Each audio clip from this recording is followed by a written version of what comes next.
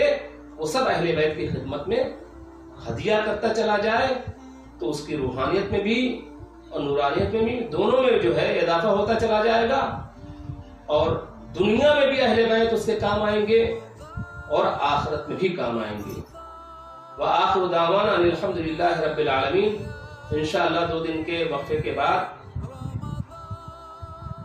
5 مئی سے پھر دوسرا درس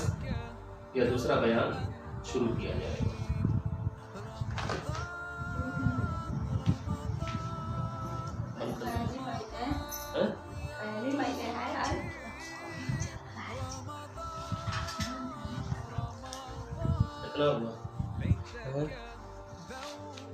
قریب